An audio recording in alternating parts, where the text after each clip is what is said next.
Hello বন্ধুরা, mentors হাবে তোমাদের স্বাগতম।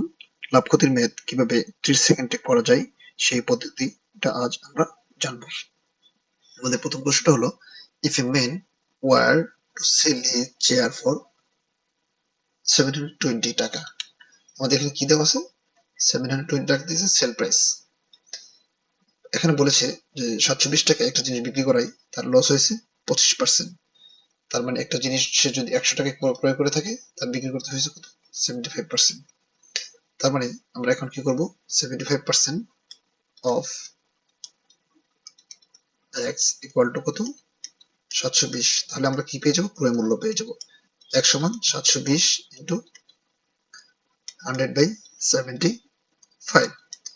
এখন আমাদের বলেছে টু গেইন 25%। তাহলে আমাদের কস্ট প্রাইস বেড়ে গেল।